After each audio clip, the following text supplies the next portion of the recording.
मित्रों, यह जीवन उस प्रभु का एक रंग मंच है जिसकी पटकथा ब्रह्मा जी ने लिखी है। उन्होंने जब मनुष्य की उत्पत्ति की उसी समय उसके भाग्य की रचना भी कर दी थी, लेकिन उसमें उन्होंने मनुष्य के लिए एक रास्ता खोल दिया था और ब्रह्मा जी ने मनुष्य से कहा था, मैंने तुम्हारा निर्माण कर दिया तथा भाग्य भी लिख दिया है, जिसमें लिखा गया है कि जो भी तुम्हारे जीवन में होगा वो सारी चीज़ें पहले से ही तुम्हारे भाग्य में डाल दी हैं, उसी से तुम्हारा संपूर्ण जीवन चक्र चलेगा। उदाहरण के तौर पर मनुष्य सारी योनियों को भोग कर देव दुर्लभ मनुष्य योनि में जन्म लेगा, उसी समय से उसके भाग्य में लिखा शुरू हो जाएगा। वो खुद बड़ा होगा, बच्चे होंगे, पत्नी होगी, कैसी होगी, चरित्रवान होगी या उल्टा होगी, फिर जीवन में क्या क्या गुजरेगा वो सब मेरा लिखा होगा, जो मनुष्य के पूर्व जन्म के आधार पर होगा।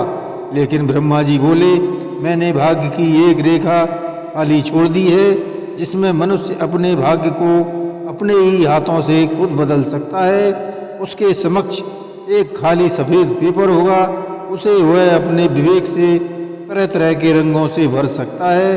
सिर्फ उसे ज़्यादा नहीं सोचना है, सिर्फ अपने कर्म पर विश्वास रखना है। पर कैसे, यही सब जानने के लिए हमारे इस वीडियो को ध्यान से सुनें तथा कमेंट करना न भूलें।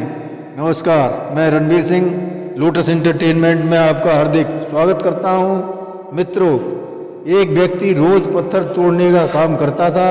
वह घर से थोड़ा दूर बड़े से पर्वत के पत्थर तोड़ता और अपना गुजारा करता था। एक दिन उसने सोचा, क्या हम जीवन भर यही काम करते रहेंगे? क्या हमारी जिंदगी में कभी आराम नहीं मिलेगा? बात सुनते ही वह अपने आप को कोसने लगा। उसे रातों में नींद आना बंद हो गई। वह सोचने लगा कि मुझे बड़ा बनना है। एक रात उसने एक सपना देखा कि जब वो पत्थर तोड़ने जा रहा था, उसे रास्ते में एक बड़ा सा बंगला दिखा। उसने सोचा, यह बंगला ही सबसे बड़ा है, यह मेरे पास होना चाहिए। कुछ देर बाद वहाँ एक व्यक्ति आया जिसे सभी लोगों ने फूलों की माला पहनाकर और जय जयकार करने लगे। वह इंसान कोई राजनेता था। उस पत्थर तोड़ने वाले ने सोचा कि यह बंगला तो बड़ा नहीं है, बड़ा तो ये इंसान है जिसका सब सत्कार कर रहे हैं। अब वो पत्थर तोड़ने वाले ने सोचा कि नहीं, मुझे अब नेता बनना है। फिर उसने ऊपर देखा, उसे सूरज दिखा। तब उसने सोचा कि सबसे बड़ा तो यह सूरज है जो इतना ऊपर चमक कर सबको रोशनी दे रहा है। मुझे भी कितना पसीना से तरबतर कर दिया है, मुझे तो अब सूरज बनना है। वह सूरज को देख ही रहा था, तभी एक घना बादल आया और सूरज को ढक दिया। अब उसने सोचा, यह बादल ही सबसे बड़ा है जिसने पूरे सूरज को ढक दिया।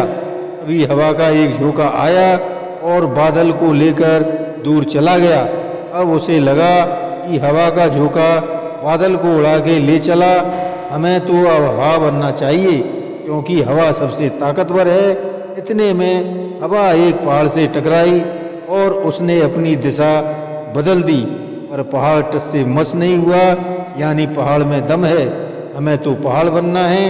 इतने में एक व्यक्ति आ रहा है और अपने हथौड़े से उस पहाड़ के टुकड़े कर रहा है। यह क्या हो रहा है?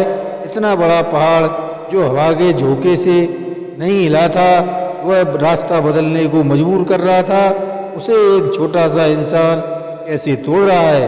व्यक्ति बार बार सोच रहा था, नहीं, यह नहीं हो सकता, मुझे पत्थर तोड़ने वाला नहीं बनना है, क्योंकि वह खुद पत्थर तोड़ने वाला था।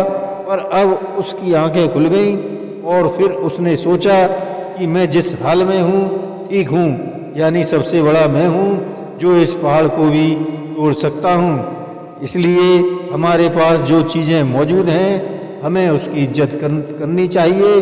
हमेशा दूसरों को देखने से कुछ नहीं होता, अपने आप को देखकर ही संतुष्ट रहना चाहिए। जय श्री कृष्ण।